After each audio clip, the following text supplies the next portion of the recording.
চলো আজকে আমি নিয়ে চলে এসেছি নবরাত্রি স্পেশাল অ্যাঞ্জেল গাইডেন্স। চলো আজকে দেখে নেওয়া যাক তোমাদের জন্য কার্ড কি এসছে। B assertive.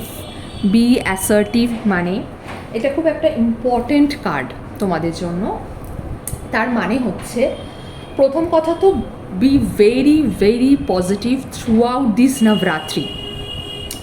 এবার আরও অনেক কিছু এই কার্ডটার গাইড করছে তোমাদের জন্য, সেটা আমি তোমাদের একটু বুঝিয়ে বলি।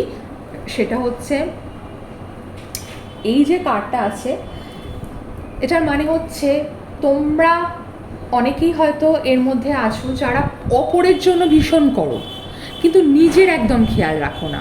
কারণ দেখো, একটা জিনিস আমাদের কোথাও গিয়ে বুঝতে হবে যে আমরা যদি আমাদের নিজেদেরই খেয়াল না রাখি না, শুধু অপরের জন্য করে যাই, তাহলে কোথাও গিয়ে আমরা নিজেরাই একটা টাইমে গিয়ে ডিসস্যাটিসফাইড থাকছি। এবং একটা জিনিস সবসময় মনে রাখবে, যদি তুমি নিজেকেই কখনো স্যাটিসফাই না রাখতে পারো, নিজেকেই ভালো না রাখতে পারো, তুমি আলটিমেটলি কিন্তু at the end of the day গিয়ে অন্যকে কোনোদিনই পুরোপুরি খুশি করতে পারবে না। তো তোমাদের ফার্স্ট কি কাজ হবে, একটা বাউন্ডারি ক্রিয়েট করা বাকিদের থেকে। তোমার সারাদিনে 24 ঘন্টায় তুমি সবার জন্য যত খুশি করো, but at least 1 hour 30 minutes 10 minutes 5 minutes নিজেদের জন্য দাও। নিজেদের মনের যে ইচ্ছেগুলো আছে সেগুলো ফুলফিল করার চেষ্টা করো। কারণ তুমি যদি সারাদিন সবার জন্য করো, নিজের ইচ্ছেগুলোর জন্য কবে কিছু করবে? সেটা পসিবল না, টাইমই দিচ্ছ না নিজেকে। তো নিজের মনের যে ইচ্ছে, যেটুকু ইচ্ছে হোক না কেন, যা খুশি তোমাদের মনে ইচ্ছে থাকতে পারে সেটাকে সময় দাও, সেটাকে জলে যেতে দিও না। কারণ তুমি যতই লোকের জন্য করো না কেন, আলটিমেটলি নিজে খুশি থাকাটা ইজ ভেরি ভেরি ইম্পর্ট্যান্ট।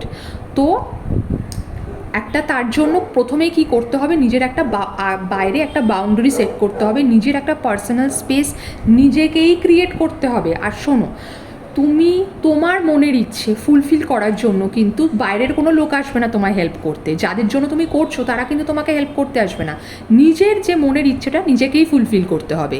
তো তার জন্য নিজের হাতেই সেই দায়িত্বটা তুলে নাও নিজের ইচ্ছেটা পূর্ণ করার জন্য। এবং সেই সেলফ কনফিডেন্স এবং সেই মনে দৃঢ়তাটা রাখতে হবে। ভয় পেলে চলবে না, সাহস আনতেই হবে। কারণ তোমাকে তোমার ইচ্ছে ফুলফিল করতে হবে, নিজেকে খুশি রাখতে হবে, তবেই কিন্তু তুমি তোমার চারপাশের মানুষকে ভালো রাখতে পারবে। তো এবারে নবরাত্রির জন্য এটা হচ্ছে তোমাদের অ্যাঞ্জেল গাইডেন্স। তোমরা সবাই ভীষণ ভালো থেকো।